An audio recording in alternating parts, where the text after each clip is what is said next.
চাঁপাইনবাবগঞ্জের শিবগঞ্জে পরকীয়া, মিথ্যা প্রচার ও সন্ত্রাসী হামলার অভিযোগে সংবাদ সম্মেলন করেছেন শিবনারায়ণপুর বাঘিতলার বাসিন্দা মনিরুল ইসলাম মমিন। বৃহস্পতিবার বিকালে চাঁপাইনবাবগঞ্জ জেলা শহরের একটি অফিসে ভুক্তভোগী পরিবারের উদ্যোগে এই সংবাদ সম্মেলন অনুষ্ঠিত হয়। লিখিত বক্তব্যে মনিরুল ইসলাম মমিন জানান, গত 11 আগস্ট তার পূর্বের স্ত্রী নার্গিস বেগম তার পরকীয়ার ঘটনাকে ভিন্ন খাতে নিতে মিথ্যা তথ্য দিয়ে সংবাদ সম্মেলন করেছেন। এতে শিবগঞ্জ থানার সাব ইন্সপেক্টর পিয়ারুল ইসলামকে জড়িয়ে ভিত্তিহীন অভিযোগ আনা হয়েছে। তার দাবি, তার এজাহারের ভিত্তিতে এই মামলা দায়ের হয় এবং আইন অনুযায়ী এসআই পিয়ারুল ইসলাম আসামিদের আটক করেন। মনিরুল অভিযোগ করে বলেন, দীর্ঘদিন ধরে তার পূর্বের স্ত্রী নার্গিস বেগম তার বন্ধু মাসুদ রানা জিয়ার সঙ্গে পরকীয়ায় লিপ্ত ছিলেন। বিষয়টি জানাজানি হলে তাকে ফাঁসানোর উদ্দেশ্যে নার্গিস বেগম অপপ্রচার চালান যে তিনি নাকি নার্গিসের ভাবির সঙ্গে সম্পর্ক রেখেছেন। তিনি আরও জানান, গত 24 জুন 2025 তারিখে স্ত্রীকে তালাক দেওয়ার পর তার উপর সন্ত্রাসী হামলার পরিকল্পনা করা হয়। 17 জুলাই রাত 10টার দিকে সোলেমান বাজার এলাকায় ভাড়া করা সন্ত্রাসীরা দেশীয় অস্ত্র দিয়ে তার মাথায় আঘাত করলে তিনি গুরুতর আহত হয়ে জ্ঞান হারান। স্থানীয়রা তাকে উদ্ধার করে শিবগঞ্জ উপজেলা স্বাস্থ্য কমপ্লেক্সে ভর্তি করান। পরে কর্তব্যরত চিকিৎসক অবস্থা গুরুতর হওয়ায় রাজশাহী মেডিকেল কলেজ হাসপাতালে পাঠান।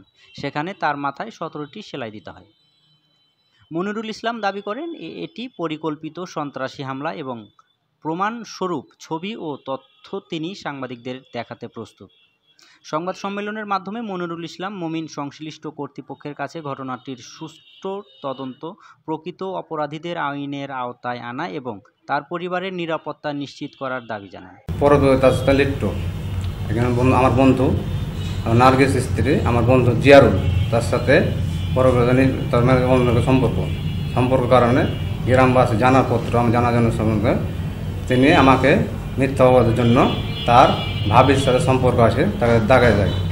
তার জন্য আমি তাকে কিছুদিন পর তালাক দিলে তিনি সন্ত্রাস ভাড়া করার চেষ্টা করে। তো কিছুদিন তালাক দেওয়ার পরে জুলাই মাসের 16 তারিখে রাত 10টার সময় সলমনবার স্থানীয় জায়গায় আমি আসলে তাকে স্থানীয় ওরা সব মাস্তান ভাড়া করে আমাকে তারা জেনে জাস্তি অস্ত্র দিয়ে মাথায় এবং অস্ত্র দিয়ে আঘাত করে। দ্রুত অবস্থায় আমি অজ্ঞান অবস্থায় পড়ে গেলে তা গ্রামবাসী ভাইয়েরা আমাকে নিয়ে যায় হাসপাতাল, শিবগঞ্জ সরকারি হাসপাতালে নিয়ে গেলে তারা এখানে এখানে আমরা করতে পারবো না, রাজশাহী চলে যান। রাজশাহীতে ভর্তি হলে তারা মাথায় আমার 17টি মাথায় সেলাই, 17টি আমার মাথায় সেলাই। আমার ছেলেকে মেরেছে, আর ছেলে কি কর্ম দেখেছে, কি অকর্ম দেখেছে, ওরা স্বামী স্ত্রীর তাল লাগতেছে।